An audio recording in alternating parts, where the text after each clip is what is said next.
Hoje iremos atualizar nosso público sobre os últimos acontecimentos no desenrolar da Operação Sem Descontos, que trata do escândalo dos descontos indevidos na folha de pagamento de aposentados e pensionistas do INSS. Vamos lá? Então se acomoda aí no sofá e vamos juntos nessa montanha-russa chamada Brasil.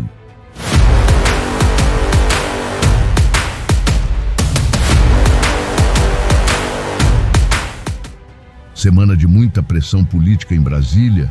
De um lado, a oposição pressiona com a implantação de uma CPMI para investigar as irregularidades detectadas.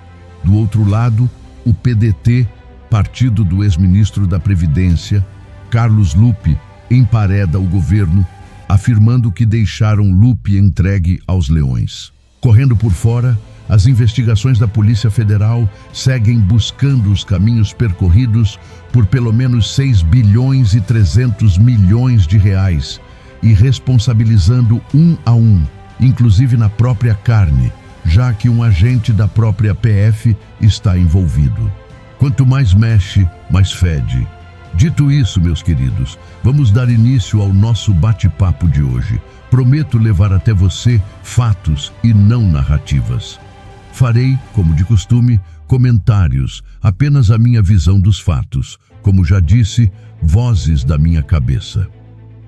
O tema, a partir de agora, é a instalação da CPMI, Comissão Parlamentar Mista de Inquérito. A oposição até tentou instalar uma CPI, Comissão Parlamentar de Inquérito, na Câmara dos Deputados. Porém, o presidente da Casa, deputado Hugo Mota, já avisou que não instalaria a CPI. Sendo assim, a oposição se dividiu em duas frentes. Uma buscou a assinatura de senadores e outra a de deputados. As articulações caminham, mas apenas no Senado a cota foi atingida, de acordo com o senador Ciro Nogueira, PP do Piauí.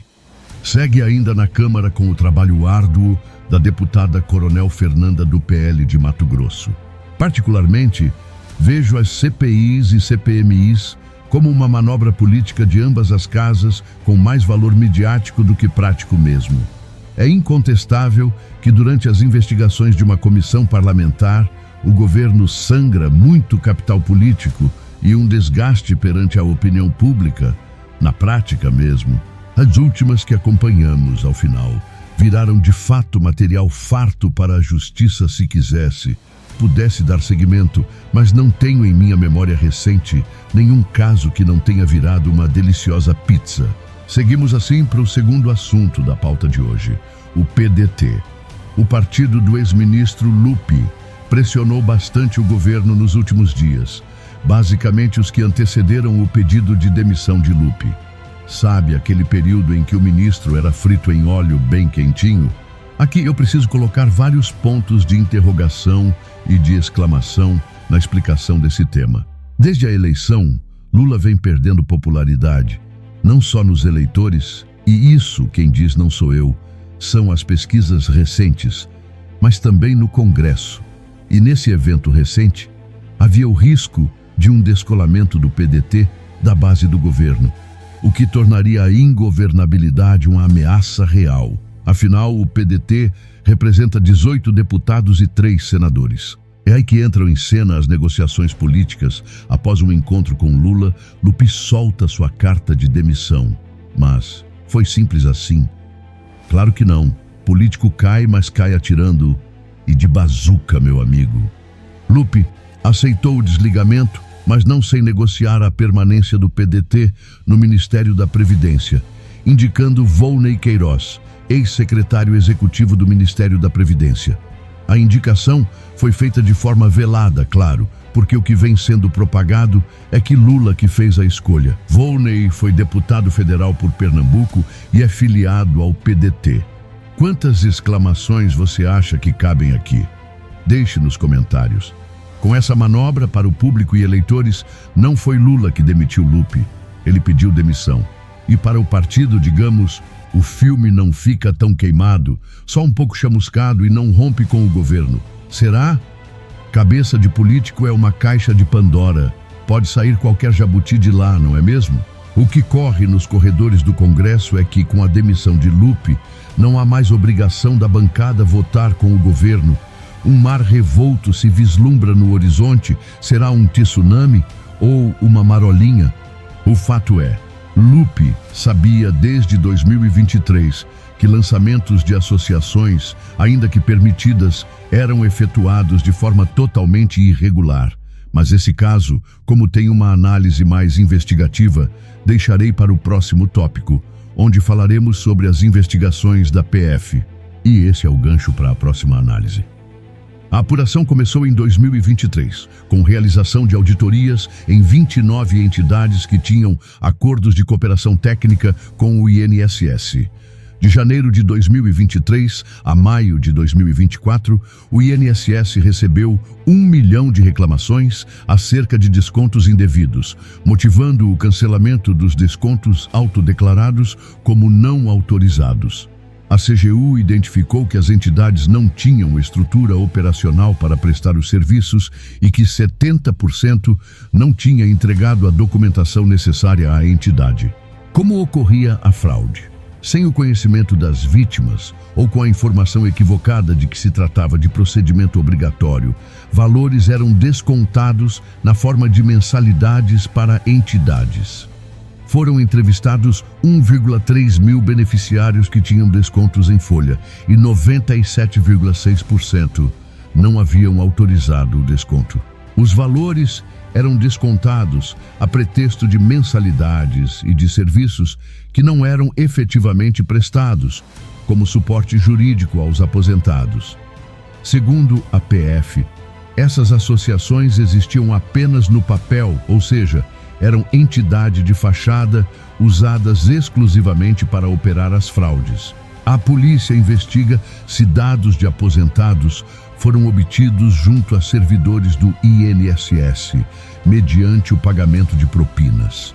A suspeita é de que informações teriam sido cadastradas em associações sem o conhecimento dos aposentados para operar os descontos nos contra-cheques. Na quarta-feira 23, cerca de 700 agentes da PF e 80 servidores da CGU cumpriram 211 mandados judiciais de busca e apreensão, ordens de sequestro de bens no valor de mais de R$1 bilhão.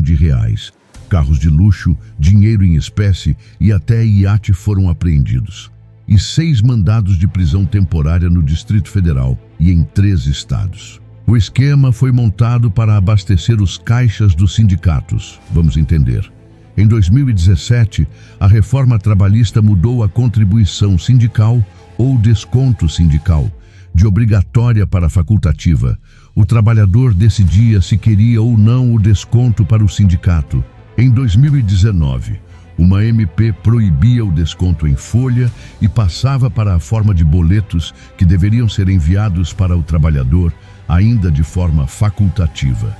Essas alterações deram um baque nas finanças dos sindicatos. É aí que entram as associações e federações, que tinham por trás sindicatos, devidamente autorizadas para efetuarem descontos em folha, mas como já vimos, com algumas contrapartidas, o que na prática não acontecia. O governo Bolsonaro publicou lei que instituía medidas para barrar esquemas fraudulentos no INSS.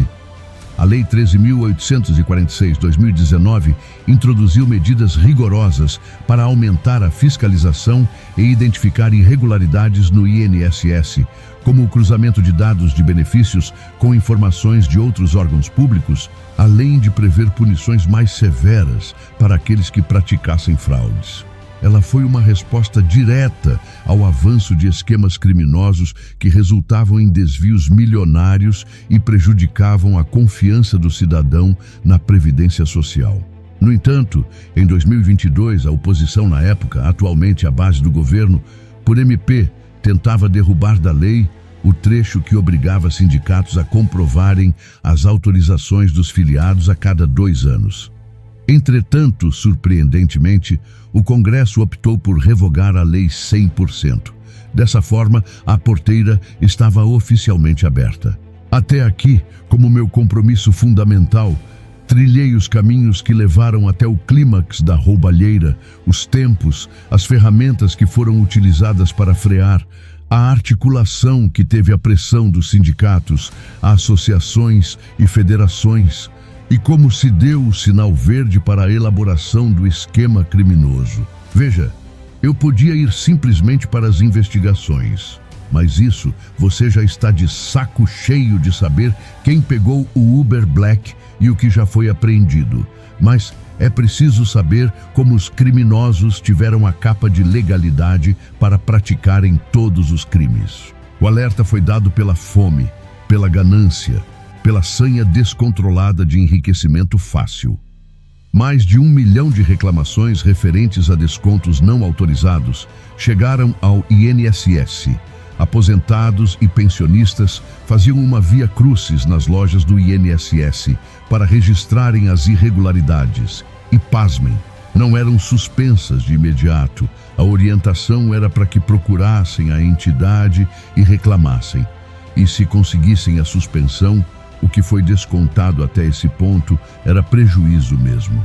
O alvo foram aposentados que já possuíam descontos de empréstimo. Dessa forma, como o valor líquido do benefício já sofria redução, as chances de que pequenos descontos fossem notados eram mínimas. Analfabetos, deficientes e trabalhadores rurais também estavam na cesta de oferta dos criminosos. Vejam o grau de perversidade dessa gente, totalmente sem limites, a certeza absoluta de impunidade. Várias entidades estão tendo suas contas devassadas pela PF. Entre elas está o Sindinap, que tem como diretor Frei Chico, irmão mais velho de Lula, que arrecadou só em 2023 90 milhões de reais. E por que eu mencionei essa? Tendência política? Não. O que me chamou a atenção nesse caso específico é que o Sindinap efetuava os descontos em folha dos aposentados e pensionistas sem que houvesse a autorização prévia, nada, e teve o aval para isso. Misteriosamente, essa entidade não foi cobrada nem fiscalizada.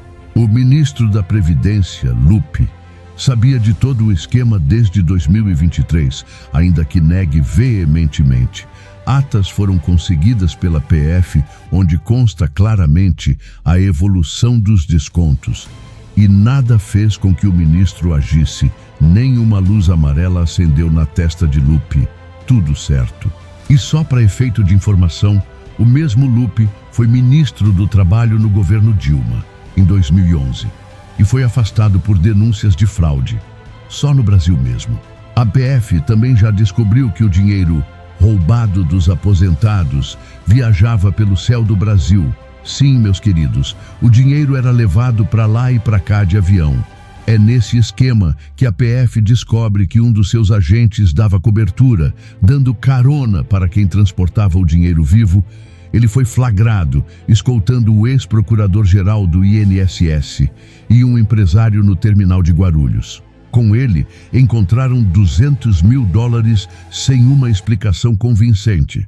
A PF vê irregularidades nas viagens do agente, sugerindo um esquema criminoso. Faria ele parte do esquema que transportava os valores pelo Brasil? Bem, meus amigos, até aqui é o que temos para comentar com vocês. Vamos acompanhar as atualizações, faremos periodicamente resumos para deixá-los sempre atualizados. Se você gostou do vídeo, não esqueça de deixar o seu like, inscreva-se no canal e ative o sininho para não deixar de fora nenhum de nossos vídeos. Deixe o seu comentário, aquele que só você sabe fazer. Não tenha medo, bota para fora a sua indignação, caso haja, lógico. Você foi vítima ou conhece alguém que tenha sido lesado por esse esquema? Comente aqui embaixo e deixe como experiência para outros que porventura estejam vivendo esse drama no momento. Até a próxima, um forte abraço a todos.